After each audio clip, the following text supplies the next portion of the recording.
Voltando, queridos alunos e alunas, tem muito monossacarídeo que é doce, hein? Mas não é fácil de estudar. Piadinha bioquímica, né? Então vamos lá, continuando sobre os monossacarídeos. Os monossacarídeos, eles são os tipos de carboidratos que são mais comuns na natureza e eles podem ser produtos da fotossíntese e também servem como intermediário chave em várias sequências de reações que vão produzir energia, tá? Na maioria dos organismos.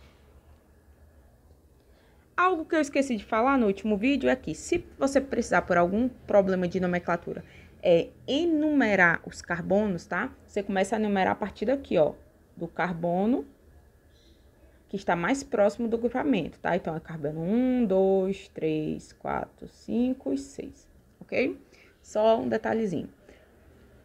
Aqui alguns exemplos, nós já vimos, né? A D-glicose é um monossacarídeo, ela é uma aldohexose, tá aqui, ó, aldo e 6 carbonos. E a D-frutose, revisando, ela é uma cetose, tá aqui, ó, acetose, e ela é uma hexose. Professor, isso daqui, ó, nessa partezinha aqui, isso daqui não é uma aldose, não é não. Vamos lá abrir, ó, só esse pedaço. C. Aí tem 2 carbonos aqui, 2 hidrogênios, né? Vem um pra cá, vem um pra cá. Aí tem essa outra partezinha aqui, um OH. Isso daqui é um aldeído, gente? Isso daqui é a mesma coisa que isso? Não, não, hein? Então, isso daqui é uma hidroxila. Então, é normal. Então, o grupamento que eu tenho que considerar é esse daqui. Então, é uma cetose. Como tem carbonos quirais, então, existe estereoisômeros, tá? E como saber quantos estereoisômeros uma substância tem? É só fazer 2 elevado a N, onde o N é o número de carbonos quirais. Se tiver 2 carbonos quirais, é 2 elevado a 2, então terá 4 estereoisômeros. E assim vai. Se tiver só um carbono quiral, então tem 2 elevado a 1, é 2, então terá 2 estereoisômeros. Existem 3 formas para representar os chamados enantiômeros, tá? De, por exemplo, um gliceraldeído, que é aquele monossacarídeo de 3 carbonos mais simples, tá? Que tem um grupamento aldeído. Os enantiômeros, eles vão ser, como nós já vimos, imagens especulares um do outro. E não sobreponíveis, é claro. É como a historiazinha da mão, né? Elas são iguais, mas são imagens especulares uma da outra e você não consegue sobrepor a imagem uma da outra. Existe esse modelo aqui de bola, existe o modelo de projeção de ficha, ó, você pode ver que são todos iguais, mas estão ao contrário, ó, certo? Então, esses dois aqui, ó, estão ao contrário, isso é projeção de ficha. Então, nós temos o D e o isômero L, certo? A grande maioria das substâncias na natureza estão no formato de isômero D. E existe também a fórmula em perspectiva, tá? Que ela só faz lhe dar uma noção da parte tridimensional.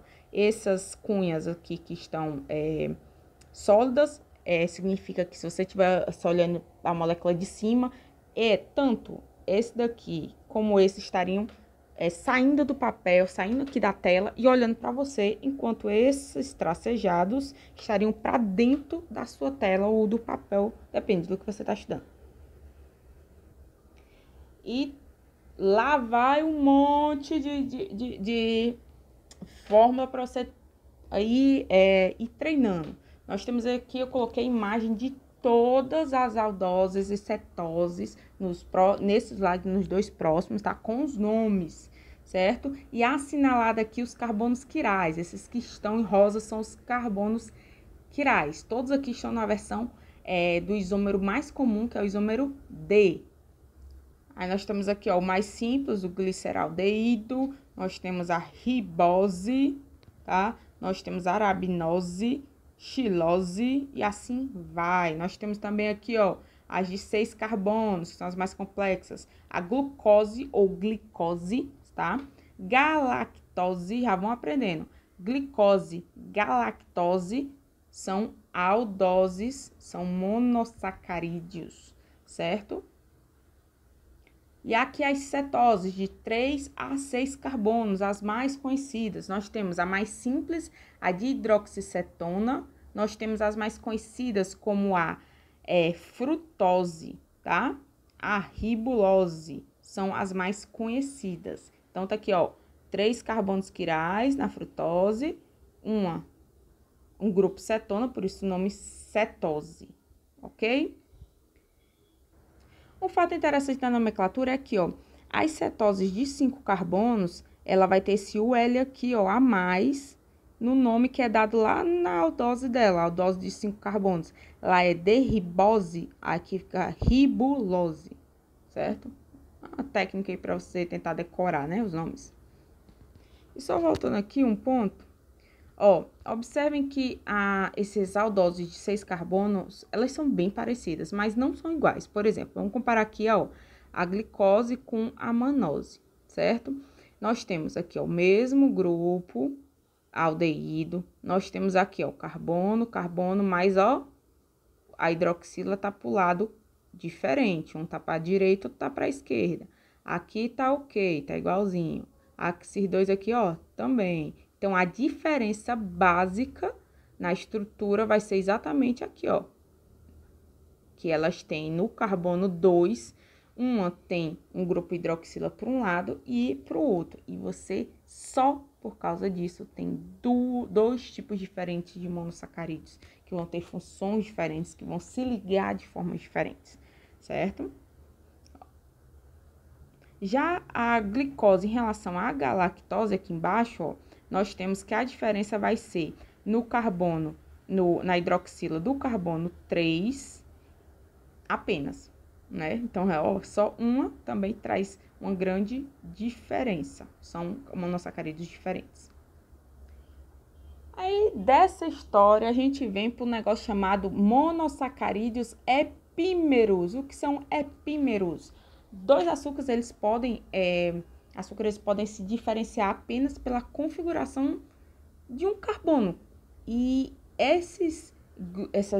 dois açúcares são chamados de epímeros. Por exemplo, a D-manose e a D-glicose, nós temos a diferença apenas aqui, ó, na posição da hidroxila, como nós já tínhamos visto no carbono 2. Lembra que a gente começa a contar os carbonos aqui, ó, do grupamento.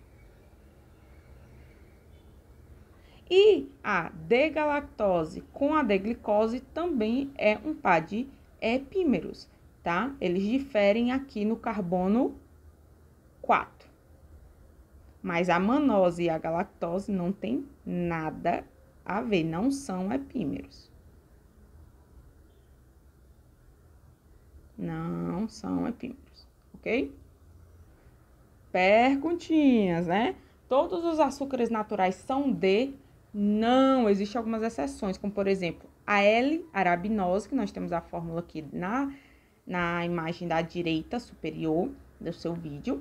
E tem outros isômeros L também, que são derivados de açúcares que, em geral, se apresentam como glicoconjugados, ou seja, vai estar esse carboidrato junto com outro grupo de proteína ou outro tipo de substância, que não sejam o carboidrato, claro. Outra perguntinha, os monossacarídeos com 5 ou mais carbonos apresentam como estrutura aberta, plana, nos sistemas aquosos do metabolismo? Porque, ó, nós vimos até agora só assim as estruturas abertas, né? Mas na vida real não é assim, certo?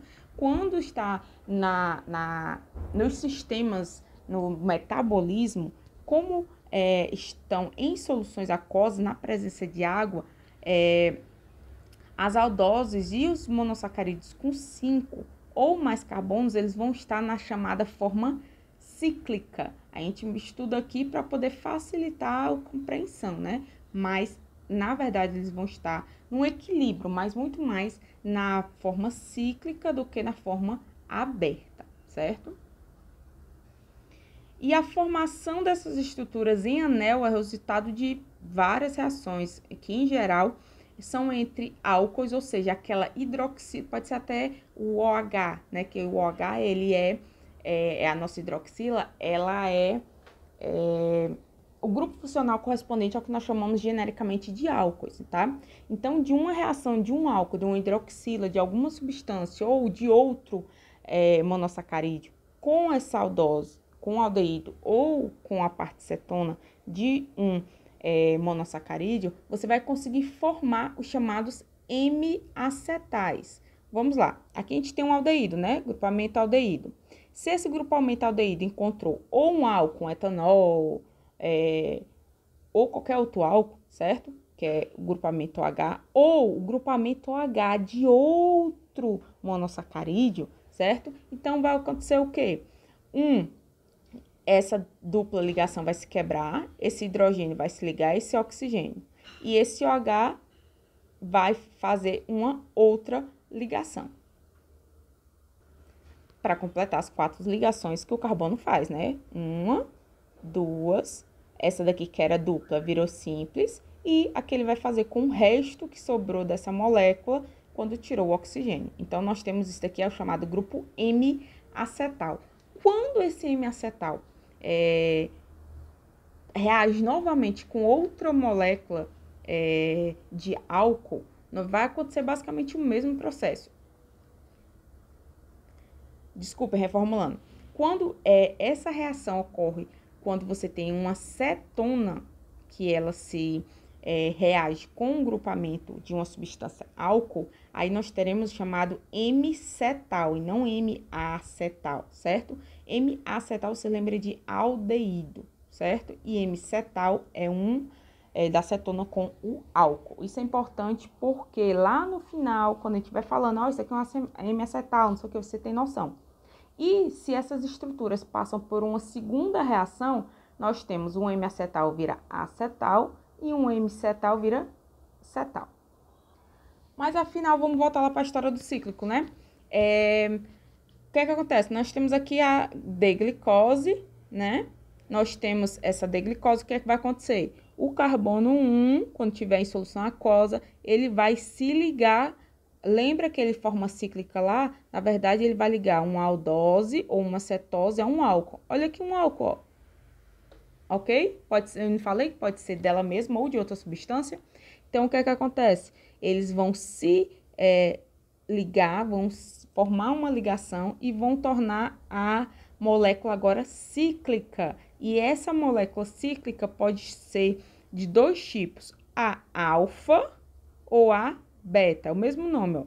É o mesmo D, não muda essa parte desse tipo de estereoisomeria, mas se o grupamento hidroxila ficar para baixo, ele é um alfa. Se o grupo hidroxila ficar para cima, é o beta. Então, é daí que vem esse nome, beta-D-glicopiranose.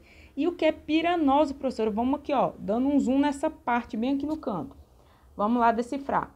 Alfa vem porque a hidroxila, quando a molécula, o monossacarídeo se fechou, a hidroxila ficou para baixo. D, porque ele veio de um isômero D, da glicose, de glicose, e piranose, que nome é esse? Piranose é o nome dado ao grupamento que contém 6 carbonos aqui na parte cíclica. Desculpe, 5 carbonos na parte cíclica, ó. 1, 2, 3, 4, 5. E o sexto tá fora, ó, certo? E beta é a mesma coisa, ó. Só que a hidroxila ficou para cima. Existe outro tipo de projeção que é chamada de perspectiva de Wolff, que é o quê? Você mostrar essas formas cíclicas, mas para dar uma dimensão de 3D, essas partes aqui, ó, significa que essa parte da molécula que está mais sombreada, mais escura, ela está mais perto de mim, certo? Dos meus olhos. E essa outra porção aqui está mais longe, tá como se estivesse para dentro do papel, certo? Outro ponto, nós falamos das piranoses, né? Que tinham 5 carbonos, ó. 1, 2, 3, 4, 5. Quando esse monossacarídeo se fechava, né? Formava um ciclo. E temos as chamadas furanoses. Furanoses é quando são 4. Vamos lá aqui, ó. 1, 2, 3, 4 carbonos. Professora, tem esse daqui, mas ele tá fora da parte cíclica. Então, isso a gente chama de furanose. Aqui eu trago para vocês vários tipos, tá, de derivados de monossacarídeos de 6 carbonos, de hexose, que são importantes na parte bioquímica. Então, ó, existe aminoaçúcares, que é um aminoácido, uma unidade básica do carboidrato das proteínas, que nós ainda falaremos, com açúcares. Nós temos derivados de glicose, Nós temos desoxiaçúcares, que tem uma mistura de substâncias. Nós temos açúcares ácidos e assim outros. Não é preciso decorar, é claro, mas é só para vocês terem noção que existem várias moléculas extremamente importantes nos metabolismos dos seres vivos e na natureza em si, que são derivados de glicose, dos carboidratos. Antes de a gente fazer a nossa revisãozinha, vamos falar de um ponto importante. O que é um açúcar redutor, certo? Quando você vai fazer análise de carboidratos, existe uma análise específica para identificar a quantidade de açúcares redutores. Mas, professor, o que é isso? Um açúcar chamado de redutor é aquele que tem uma hidroxila livre no carbono 1, pois quando essa presença de um álcali, certo? De uma substância básica, essa ligação se rompe formando uma cadeia aberta. Então, ela vai fazer o processo contrário, ela vai voltar à sua forma de cadeia aberta, ó. Cadeia aberta e não mais cíclica, certo? Que contém um grupo aldeído que é facilmente oxidado. Então, é muito mais fácil, certo? De uma molécula ser oxidada quando ela tem o seu grupamento aldeído exposto, do que quando ele está na forma cíclica, que é uma forma de a molécula se proteger dos processos de oxidação. Nem à toa que uma das formas de fazer essa análise é a utilização de uma solução que contém cobre, tá? Então, o cobre, ele acaba passando, vai ganhar um elétron, né, desse grupamento aldeído aqui e vai ficar numa coloração diferente, vermelho ou amarelo, e você consegue identificar a substância.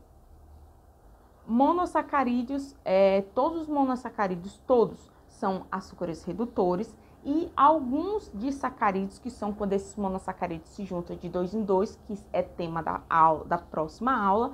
Nós temos alguns que são redutores e outros não são redutores. Alguns que são redutores, a maltose e a lactose. Resumos em prático, né? Falando aqui mais ou menos um resumo do que nós falamos sobre monossacarídeos. E aqui algumas características dos principais monossacarídeos: glicose, frutose e galactose, certo? Deem uma revisada.